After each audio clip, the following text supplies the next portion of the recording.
ยังอันนี้เขาหอยยังเขาเอิ้นบ้านเจ้าหอยฮะหอยกวางหอยกวาง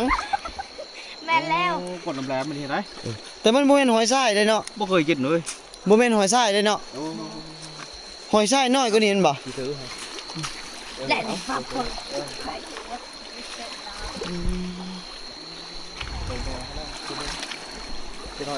ก็น้ำนิ่งมันนี่เขาเห็นรถเบิ่งป้าป้าแม่ว่าเกิดโอ้เป็นหมูแล้วเนาะ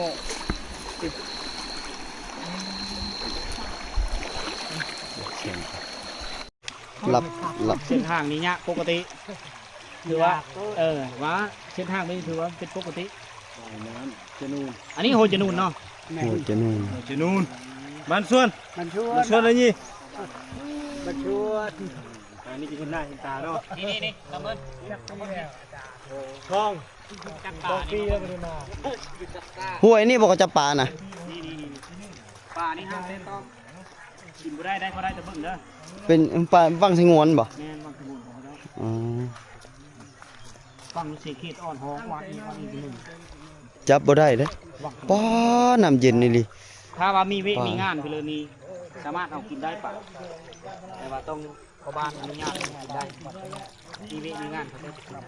นี่มาแรงเลยบ้างครับพวกนี้แรงอะไรคักอะไรป้า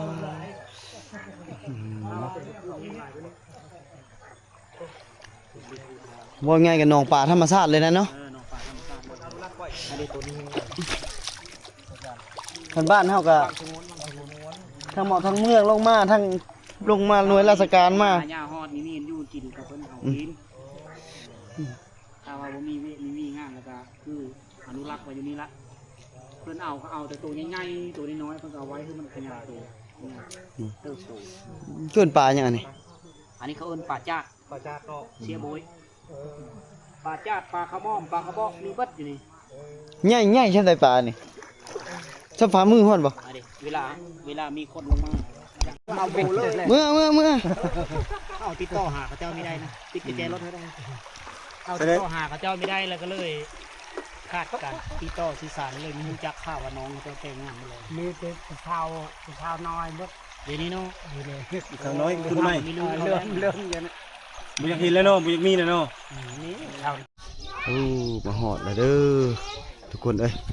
ตอนนี้มาหอดแล้วแต่ก็เป็นบ้านดั้งเดิมแบบคักเลยเป็นครั้งแรกในชีวิตเลยนะที่เราเคยมาไฟฟ้าเนี่ยบ่มีสัญญาณจะทำหาสัญญาณเน็ตคือว่าไงกับปอดชานพิษนะครับเป็นพักก็ใช่ตะกี้ง่วงกี่แบ่นะมันบ่มีปุ๋ยบ่มียังคนกับบ่ฮู้เลยว่าโซเชียลเป็นใดเต็มที่ที่เขาได้เสพสื่อกับทางโทรทัศน์ทีวีอย่างเดียวทางนี้นะไฟฟ้าบ่มียังบ่มีหมู่บ้านอันเรียบผู้เลยงามคักได้เลยทุกคนวิวบรรยากาศป้าเขาคือที่สุดละคือที่สุดเลยแถวนี้เดินทางมาช่วยเนาะใกล้ลายเนาะเริ่มลายโอ้ลายแล้วนี่นี่ได้นี่อลิผู้พักเนาะโอ้เขาใกล้จะมาเห็นแบบนี้เลยเนาะโอ้มาปีนี้ลูกสาวแต่งงานเรียบร้อยกระมูลแดงไงมูลแดงไปมูลแดงก็มูลแดงเอาพัวแล้วFC เขาอกหักแล้วแบบนี้เอาพัวอยู่บนสวรรค์อยู่สวรรค์เลยได้ผัวอยู่สวรรค์เนาะบัดนี้กิจกรรมมันก็บ่ค่อยหลายปานใดเด้อตอนแรกมันค่ำแล้วเฮามาคันเฮามาตอนยามเช้าๆแล้วมีอยู่แต่มื้อแรกเฮาก็สิได้นอนอยู่ในนี่นะทุกคนเดี๋ยวตอนเช้าเฮาจะเก็บบรรยากาศให้เบิ่งอีกว่ามันเป็นแบบใดเป็นแนวใดนี่ดิแสดงกับพัวแล้วหักแล้วที่ยกหักเป็นเหวแล้วฮะที่ยังพูดอยู่ในน่ะเจ้าน่ะศิลาวันเนาะผู้ซื้อนี่เด้ปีก่อนนั่นมีแต่เอื้อยบ่ซะนะรุ่นใหญ่เนาะอันนี้รุ่นน้อยหากอายุประมาณ แล้วราวข้าวเดียวนี่แหละ13 14 15ปีประมาณนี้เนาะ อยู่เทิงกับแม่นบ่ สามในชนบท เข้าดูบน อีกสอง ก็ซ้ำกันบ่ อีก2 ปีเขามาเนี่ยบ่ยังเลยนี่ บ่ให้น้องอีเนาะ นาข้าวบนดูบนเดียวบนเลย ปกติไปลิ้นไสแล้วเลิกเวียกเลิกงานแหละอยู่บ้านนี่แหละ นั่น บ่ฮู้ท่าไปลิ้นเนาะอีนางเนาะเพื่อสิบืนเพื่อจุ้ยสิบืนมาหาเจ้านี่ก็ถ้าเจ้านี่ก็บ่ธรรมดาเด้เพื่อสิมาฮอดบ้านให้เจ้านี่ล้มลุกคุกคาน ลมจากทะเลที่ ล้ ร่ มจะเทื่อพุ่นทางให้เจ้านี่ธรรมดาเนาะทางบ้านให้เจ้าเนาะ กันนุ่งสินนุ่งหยังเลยเป็นตะแพงปุลุไปลอยเนาะ นอนใจกลางคืนคนลายโบเกเบกเลยนอนใจ สบายดีทุกคนตอนนี้เรากำลังมาหาหอยเด้อผู้สาวบ้านป่าถามหาจับหอยแต่ว่ายังกองใส่ตัวเองหลายก็บ่ได้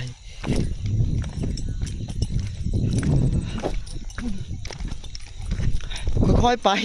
ช่วยบุสิ้นทางสิล่มเลยนี่หาก่อน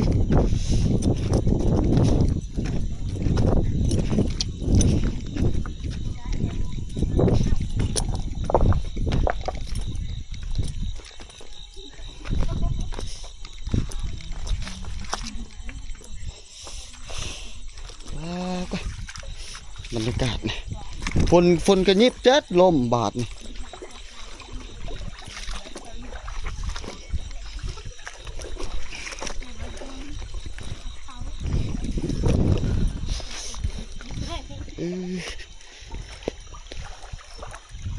มันเป็นหอยอย่างเนี้ยหอยขมหอยขมบ่ฮะหรือว่าหอยทราย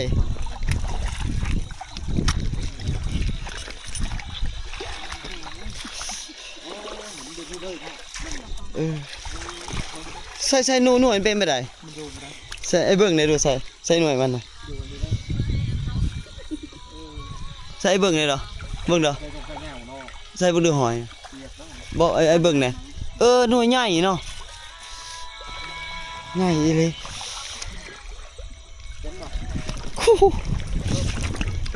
เขาก็เก็บได้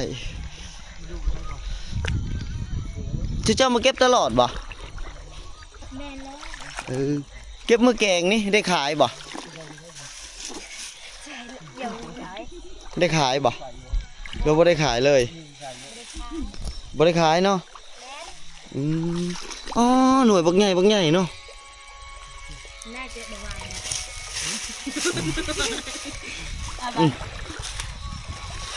เสียงเด็ดบางนั่นนะ ได้เนาะเป็นได้เขาเก็บได้คนก็ใช้ประหลาดลมคันเฮาย่างแห้งก็มันบ่เห็นเนาะมันคุ้นเนาะพวกเพิ่นสิว่าบ่เว้าแล้วคนท้องถิ่นปดเกือบเน็บแอวเป็นจังได๋วะ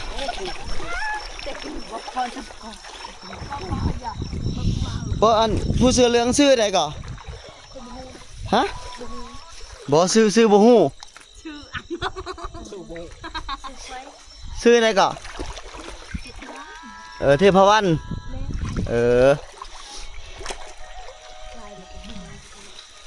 มื่นนี่ลิเนาะเพื่อนนึงแบบปาดอักกับจุกมีคนนึง เอาเกือบนิบแอวบ่ได้บ่วะมื่นเนาะโอ้ตายแล้วอันนี้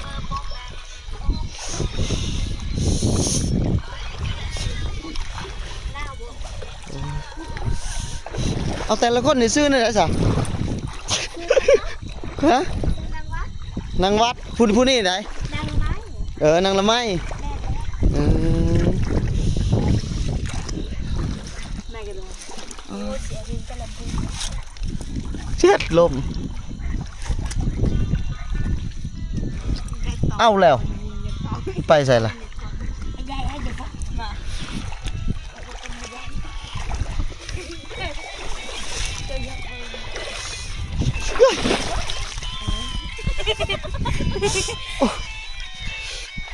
โอ้เหยียบง่อยฟังดีกว่าเนาะ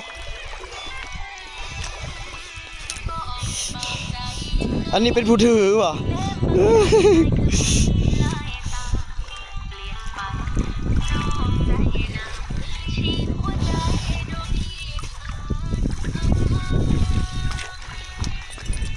แขวคอยฮักรถ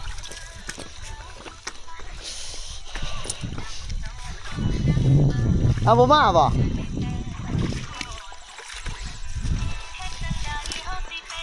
เฮ็ดได้กินแกงบ่แกงหรืออ้อมฮะปลาถงถึงน้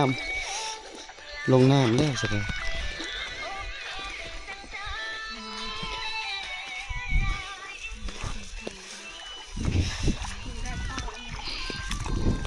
อันไหนปอนตะกอพอสังกอก็ต้องมาไม่เชื่อปอนควาย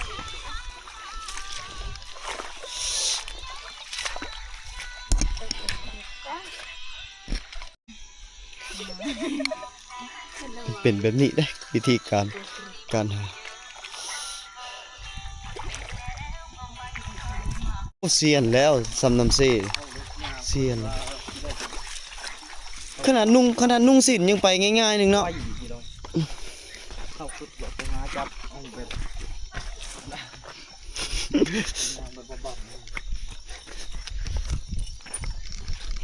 ยังไหวเลยจนบ่ทันเท่านี้แล่นเลยผู้ไปซื้อเหล้าฮอดสายเลยเด้บ่เหล้าเลยไปซื้อไปใส่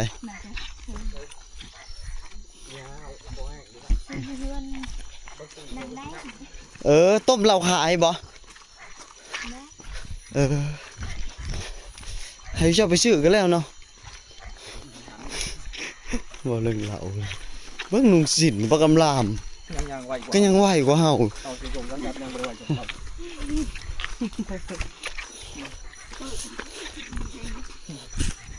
บ่ผู้ใดเนี่ยไปให้มื้อน่ะเจ้าบ่อ่ะ2คนนี่ได้ซะ 2 คนเนี้ย ใครบ่ใกล้อีกบ่ ไก่บ่ให้ ใกล้ ไก่บ่ย่างไปบ่ไปกับไผพ่อแม่ แม่ อืม พ่อแม่ ใกล้บ่ก็แม่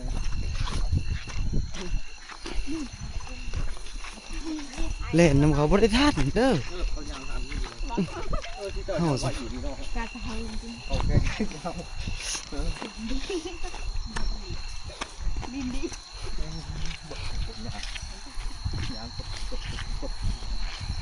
ให้นึงน้องพามาหอยคนเอ้ย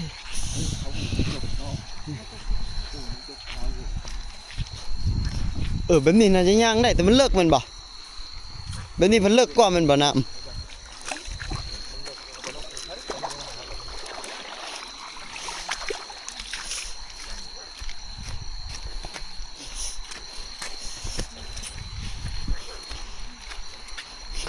ขอหาบุกแก้ มึงแกล้งว่ามันได้น่ะ โย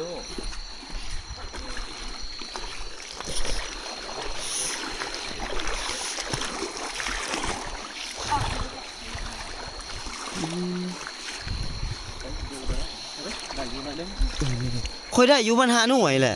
กูบ่เห็นหยังเลย เอ้าหอยยังอันนี้เขา หอยหยังเขาเอิ้นบ้านเจ้า หอย ฮะ หอยกลัว หอยกวาง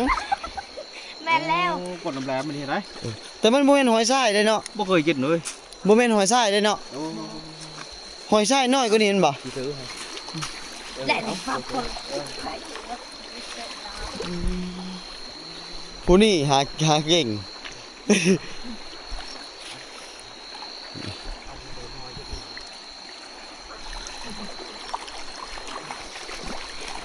เขาเยอะใหญ่เขาเยอะนะก็ มีในกระดู เอาเก็บกระดูกนุ๊กไป เชี่ย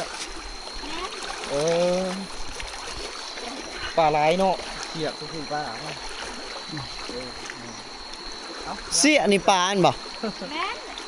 คันมังกรน่ะอาก้าเนาะแม่นบ่บ่ได้คือกันได้ แต่คนก็พูดอันนั้นแล้วแต่ไหน หอยนี่ก็ล้อกันบ่ เนาะ เออ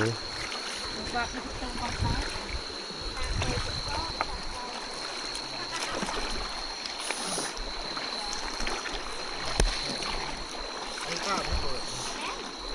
ว้ายขอชิล้ม ปานยังไง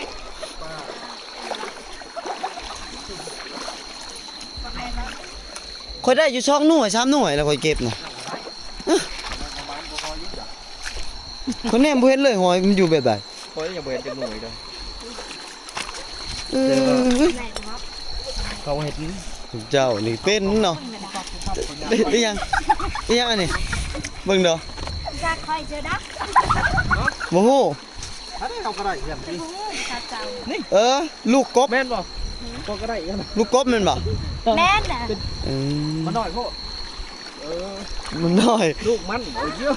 ลูกก่อนก็รอเนาะ ลูกมัน นั่นป่ะ แม่ ลูกมันกินกระไร ฮะก็เกิดก็ยังจับได้ ยาตัวใหญ่เลยมันนิ่ง ที่เจ้าเห็นเนาะ ตาเขาดีเลย โอ้ยตาผู้เฒ่าแล้วแกเฮา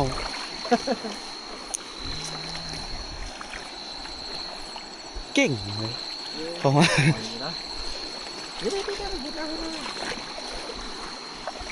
แม่นบ่ แม่นอีดอกโอ้ตัวเดียว เอ้า แม่เนาะนี่เนาะแม่เนาะ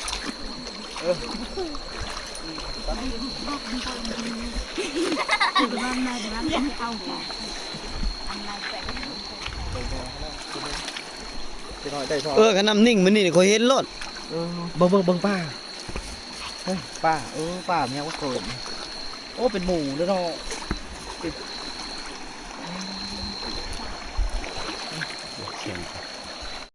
ใช่มึงเด้อคิดว่าจะจับได้โหใช่มึงเด้ออันนี้กูจีดละ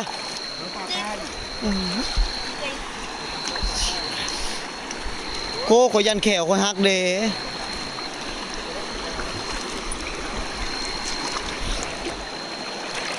ไอ้ได้แล้ว2หน่วยแล้ว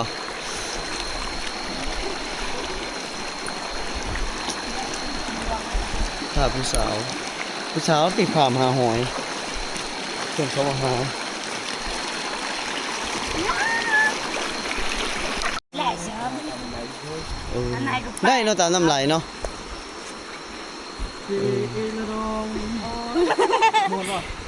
ม้วน มีแต่หอยหน่วยใหญ่ๆเนาะไอเก็บประมาณ10หน่วยเนาะฮอดบ่ แม่น การชูเจ้าเก็บหมดเลยตายแล้วนั่นน่ะ ไป2หน่วย มันเลยปรุงงง โอเคเก่าแล้ว ถือ ไปจับมัน เอ้ามื้อบ่บ่เนี่ย มาเบื่อ มื้อเนาะ บ่เมื่อ อยู่เป็นมาได้กินเสื้อกิน ซ่าๆแน่ยังน่ะอีต้นอ้ายเขาแน่เรายังบ่ทัน เป็นยัง แล้วยังบ่ไหวไอ้ก็ยังบ่ไหวแล่นเอาได้ซอยบ่เคยย่างเลยไอ้ย่างบ่ได้ทุกเจ้าจะบ่เว้าแล้วเนาะย่างขึ้นภูก็ได้เห็นบ่บ่เมื่อยเห็นบ่ บนมือ เฮาตายเลยกันย่างแบบเขาน่ะ เอายังบุกยังลำพังก็ได้ แต่ละใบก็ บุกยังลำพังก็ได้ บัดแล้วไอ้ถามชื่อใหม่เด้อไอ้ลืมแล้วชื่อเจ้าน่ะย่างช้าๆแน่ก็ได้เด้อสต็อปลงไปอีกหน่อยหนึงเอ้านี่ซ่าให้อีหลีน่ะสิปลดเกือบน้ำก็จะมันบ่ทันจะอาบน้ำล่ะบ่ เยอะเด้อ จะอาบน้ำล่ะอาบแต่เว้นแต่จะให้มาเพิ่นบ่ แม่ อาบไว้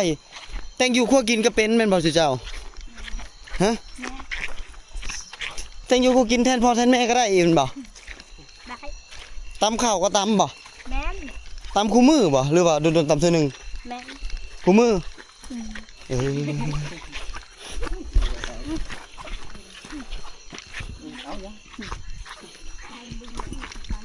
เด็กตื่นเลยสุกบึ้ง ตำหลายบ่ ตำลายคู่ 6คู่ แม่น เทื่อหนึงน่ะ เด็กบาด จุเจ้าได้เขาให้นี่ได้เขาให้หลายบ่ยังซ่าๆนะจะเบิ่งผู้ย่างน้ำตาย มันจะเอากินป่วยหาย จะเบิ่งผู้ย่างน้ำหลังเนี่ยเรา เอาเลยไปยุ่งกัน เราบ่ทันแล้ว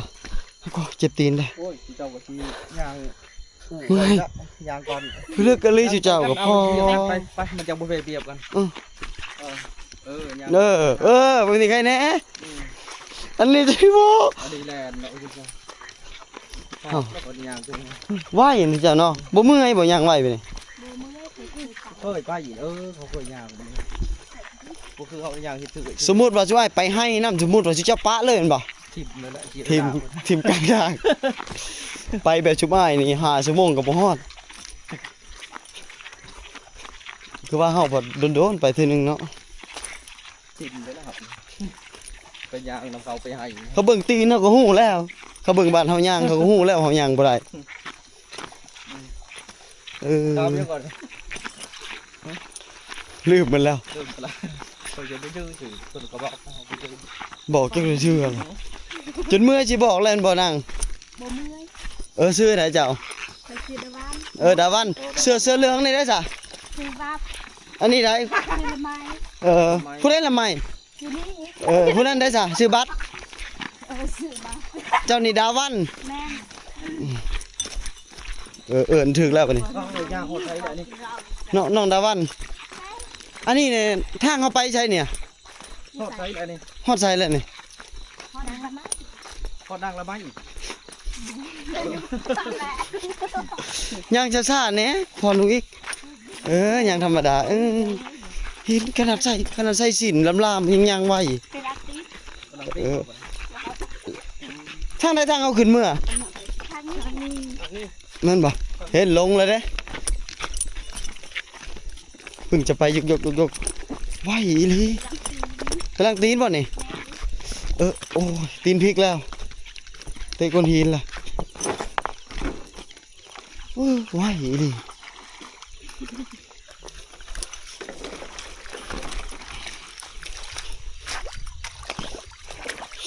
ทุกคนเลยนะนี่ได้เจ้านำบ่ได้ทันได้เมื่อย่างโอ้ลม